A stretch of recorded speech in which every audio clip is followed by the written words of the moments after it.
भूख लगी है, कुछ खाने के लिए दो ना माँ। बस बस बेटा, पिताजी गए हैं ना खाना लाने के लिए, उनके आते ही खाना दे दूंगी बेटा। नरेन एक गरीब किसान है, लेकिन इस बार बारिश ना होने के कारण उसके पास चावल का एक भी दाना नहीं है। इसीलिए वो चावल लेने के लिए अपने बड़े भाई के पास जाता है। अरे जैसे इस बार पानी के अभाव में तेरी भी फसल नहीं हुई, वैसे मेरी भी तो नहीं हुई, तो कैसे मुंह उठाकर चला आया चावल मांगने। भैया आपके साथ मेरी कैसी तुलना, आप तो कितने सारे चावल भंडार में रख देते हैं, कितनी सारी जमीनें हैं आप। अरे नजर मत लगा, समझ गया, मत लगा नजर, बड़ी मेहनत मुशक्कत से बनाया है मैंने ये सब। पिताजी की जमीनें हैं ना। ये सब बेकार की बातें मुझे नहीं सुननी है, और मेरे पास इतना चावल नहीं है कि मैं हर किसी को बांटता फिरूं। भैया मेरी बच्ची भूखी है, आप हमारे बारे में भले मत सोचिए, पर आप उसके लिए जरा। अजी सुनिए, खाना परोस दिया है। आता हूँ, ठीक है, जा जा तू जा। अरे क्या है ना कि समय पर अगर मैं खाना ना खाऊं तो सरदर्द होने लगता है। नरेन को उसका भाई वहाँ से भगा देता है, लेकिन इस गांव का हर कोई जानता है कि नरेन के भाई ने चालाकी से उसे धोखा देकर जायदाद, जमीन सब कुछ अपने नाम लिखवा लिया था। क्या हुआ जी, हाथ खाली क्यों है?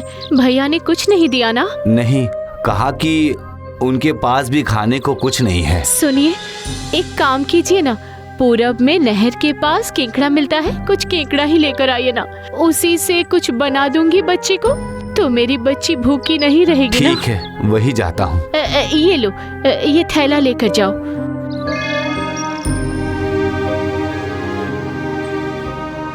अरे रे, पूरा गांव जैसे जल रहा हो, बहुत तेज धूप है।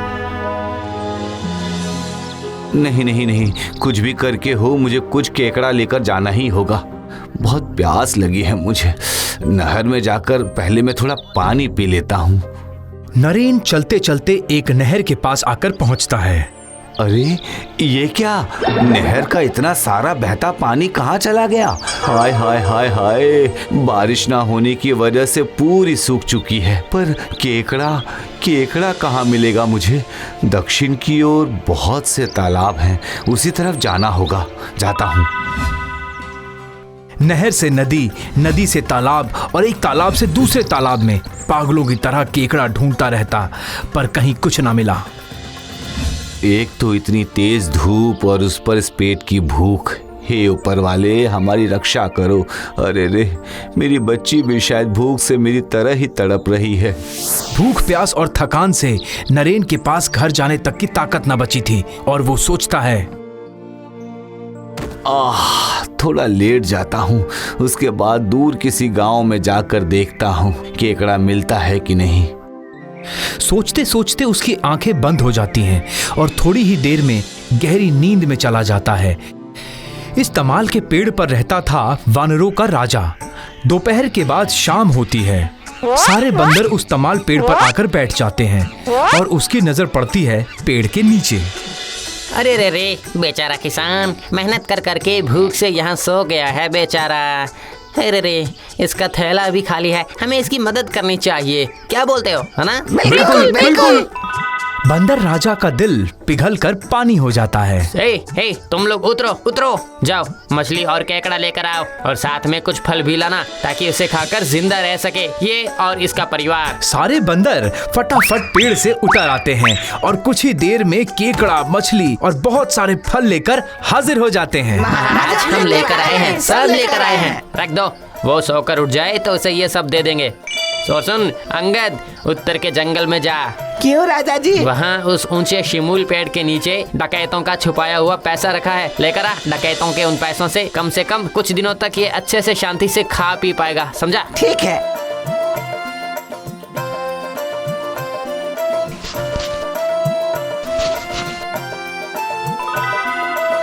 यहाँ वानर राजा इंतजार करने लगे कि नरेन की नींद कब खुलेगी। शाम से रात हो गई, पर उसकी नींद न खुली। हाय हाय, भूख और प्यास से ये बेचारा तो मर तो नहीं गया? मर गया। इश, यही होगा। एक काम करो, तुम लोग इसे गोद में उठाकर इसके घर छोड़कर आ जाओ। पता नहीं उसके परिवार को कितनी चिंता होगी। जी महाराज। पल में ही केकड़ा, मछली, सारे फल और मोहर की थैली के साथ नरेंद्र को साथ लेकर उड़ जाते हैं नरेंद्र की घर की तरफ। जैसे ही वो लोग घर पहुंचते हैं, उसकी बेटी और बीवी खिड़की से सब कुछ देख रहे होते हैं।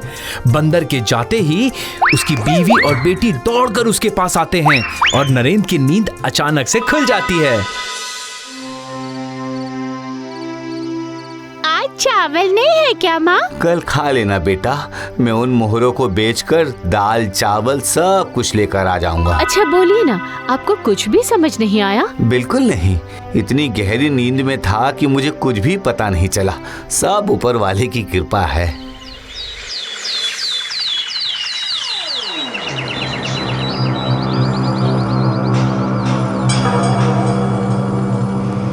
समय बीतता जाता है। वानर राजा के दिए मोहरों से नरेंद्र जमीन खरीदता है, पक्का घर बनाता है। नरेंद्र के जमीन खरीदने और घर बनाने की खबर सुनकर भाभी जाकर उसके भाई को सब बता देती है। ए जी, सुनते हो? आपका भाई तो अमीर आदमी बन गया है। उसने जमीन खरीदी है, घर भी बना रहा है। क्या सच में? हाँ, तो एक बार जाकर जरा खबर लेकर आओ ना। ठीक है, जाता हूँ, जाकर पूछता हूँ। भाई। अरे भैया, आइए आइए, बैठिए भैया, बैठिए बैठिए। आखिर बात क्या है? हाँ, अभी कुछ दिन पहले तेरे पास खाने के पैसे नहीं थे और अब तू घर बना रहा है। लॉटरी लग गई है क्या? नहीं नहीं भैया, ये एक अद्भुत किस्सा है। हुआ ये कि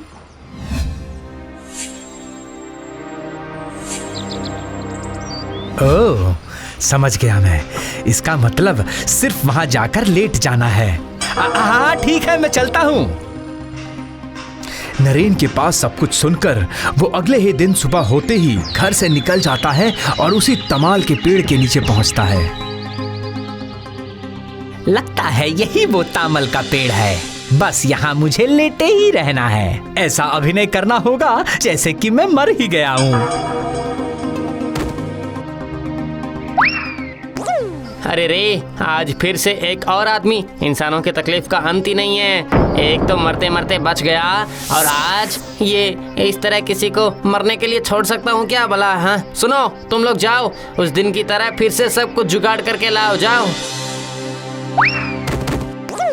वो रहा, लग रहा है कि सब पेड़ से उतर रहे हैं। अब यहाँ से वो लोग मोहर लाने जाएंगे। ऐसे अगर रोज आकर एक थैली मोहर मिल जाए तो मजा ही आ जाएगा। एकदम अमीर बन जाऊंगा मैं। हाँ, इस गांव में सबसे अमीर बन जाऊंगा। पहले की तरह ही सारे बंदर केकड़े, मछली, बहुत से फल और मोहर लेकर आते हैं। क्यों रे, ये भी नहीं उठा अब तक? शाम ढलकर रात होने चली है। उठाओ उठाओ, इसे लेकर जाओ, घर पहुंचा कर आओ इसे, जल्दी जाओ। पल में ही थैली भरा हुआ मोहर और दूसरी चीजें लेकर जैसे ही सारे बंदर ऊपर उड़ने लगते हैं, वैसे ही वीरेन का मन करता है कि वो आसमान में देख ले। आहा, एक बार आकाश तो देख लूं। ऐसे उड़ते उड़ते आकाश को देखने का मजा ही कुछ और है। बाप रे बाप, नीचे देखते ही डर लग रहा है। कितना ऊंचा उड़ रहा हूँ मैं। हे ऊपर वाले, मुझे बचा लेना। अगर इन बंदरों के हाथ से फिसल के मैं गिर गया तो मेरे तो प्राण ही निकल जाएंगे। बाप रे बाप। बस सारे बंदरों को ये लगता है कि मरा हुआ आदमी जीवित हो उठा है। भूत, भूत।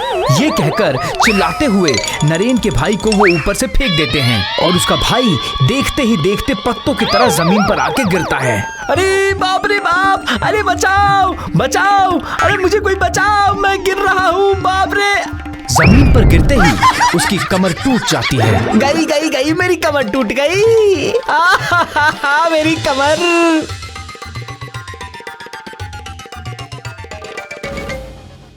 नहीं, अब आप कभी भी बिस्तर से उठ नहीं पाएंगे। हाय हाय हाय हाय। ए जी, अब क्या होगा जी? सब मेरी लालच के कारण हुआ है। लालच में पड़ के आज ही मेरी ये दशा हुई है। अब मेरी जमीन और जायदाद को कौन देखेगा? बड़े भैया आप चिंता मत कीजिए, मैं हूँ ना आपके साथ। भाई मुझे माफ कर दे, मेरे भाई मुझे माफ कर दे। मेरी ही गलती है कि मैंने धोखे से तेरी सारी जमीनें अपने नाम लिखवा ली थी। तेरी हालत खराब हो गई, तुझे खाना भी नहीं मिल रहा था, तब भी मैंने तेरी तरफ नहीं देखा। ऊपर वाले ने इसीलिए मुझे ऐसी सजा दी है। अब बस कीजिए भैया, बस कीजिए। मैं आपका छोटा भाई हूँ, आज से आपकी सारी जिम्मेदारी मेरी है। मेरे प्यारे भाई, मेरे पास आ जा तू।